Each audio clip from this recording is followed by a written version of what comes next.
O texto que eu gostaria de compartilhar com os irmãos hoje está em Daniel, capítulo 1, versículo 3 ao 6.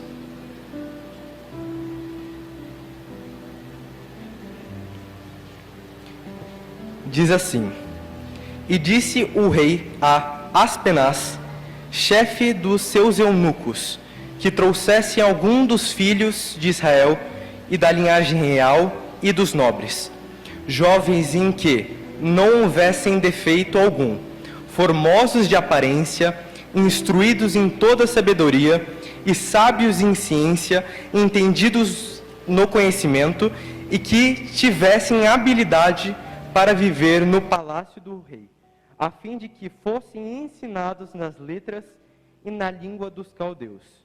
E o rei lhes determinou a ração de cada dia, da porção do manjar do rei e do vinho que ele bebia, e que assim fossem criados por 3 anos, para que no fim deles pudessem estar diante do rei. E entre eles se achavam dos filhos de Judá, Daniel, Ananias, Misael e Azarias. Amém. Aqui conta a história do rei Nabucodonosor, que tinha acabado de conquistar as terras de Israel, tanto que, se você ler alguns versículos atrás, diz que ele possuiu a terra de Judá e se estabeleceu em Jerusalém. E eu gosto bastante de história, e nesse tempo era muito comum esse tipo de dominação através de guerras. E geralmente o que acontecia? Os povos iam em direção, faziam a guerra, e depois que tinha acabado a guerra, o exército real, que no caso era a fonte mais forte, entrava no reino e destruía a família real e silenciava o povo. Por que eles faziam isso? Para que não houvessem revoltas por conta de estar ainda com os mesmos costumes, e matavam todos da família real para que não houvessem nenhuma tomada de novo do trono. E é interessante que a gente vê nesse texto que o rei Nabucodonosor, ele decidiu não tirar a vida da família real e dos outros, tanto que no versículo 4 diz que eles foram instruídos e pegou toda, também no versículo 3, perdão, diz que é da linhagem real e dos nobres.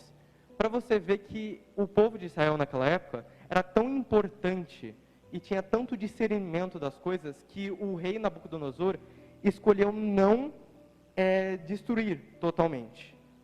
E essa dinâmica é muito importante a gente entender, porque depois de um tempo, obviamente, deles terem assumido esse posto, eles se tornaram influentes, eles se tornaram exemplos, não somente para o reino, mas também para o povo.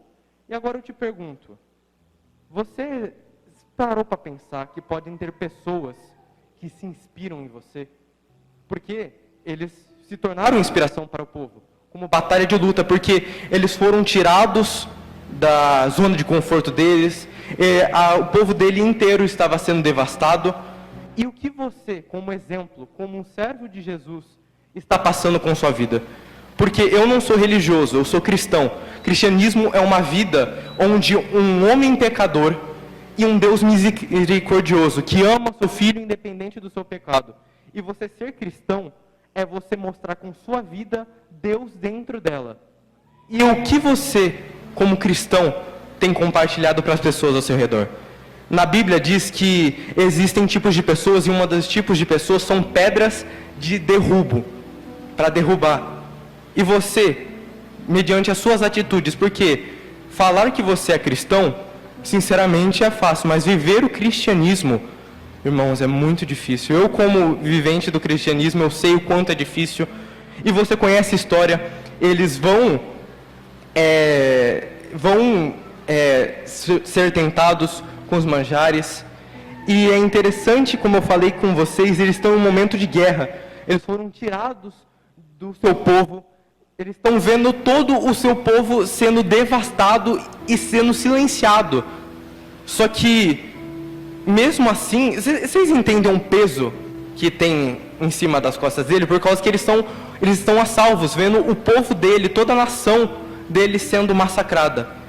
Mas, e como eu acredito que os irmãos conhecem, eles negam os manjares. Isso significa que, diante de todas as adversidades que foram propostas para ele, eles não largaram a fé dele, eles continuaram no caminho que eles foram instruídos. E também, eu queria ler agora, Daniel ainda, 10, capítulo 12. Não precisa abrir, eu vou somente ler uma versão para vocês, que diz assim: Em seguida, ele disse: Não tenha medo, Daniel, pois desde o primeiro dia em que você começou a orar, por entendimento e se humilhar diante de Deus, seu pedido foi ouvido, e vim em resposta à sua oração. Eu gosto muito desse versículo, sinceramente. Ele mostra toda a relação entre Deus e Daniel. E nesse momento, já se passaram vários anos. Nós não sabemos se os outros 3 jovens que estavam com Daniel, eles já morreram ou aconteceu alguma coisa com eles.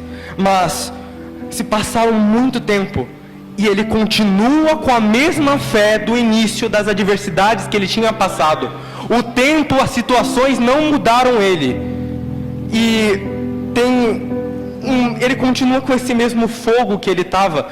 Ele, nesse texto, ele já passou a época do Nabucodonosor, ele já foi levado em cativo para outro reino, já aconteceu o Tekel-Parsin, que foi a parede, a nuvem na parede, e ele já foi escravizado, ele já foi para a prisão, e ele estava aqui orando, quando saiu o decreto de que quem orasse seria preso e morto.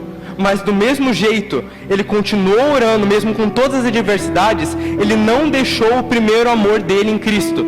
E isso é um negócio que eu tenho muito apreço, porque mesmo depois de tudo que ele viveu, mesmo depois de anos e anos, em outro povo, em outra cultura, ele continuou sabendo quem era o Deus dele, ele continuou sabendo sobre a essência dele, ele não se desfez de todo o conhecimento dele.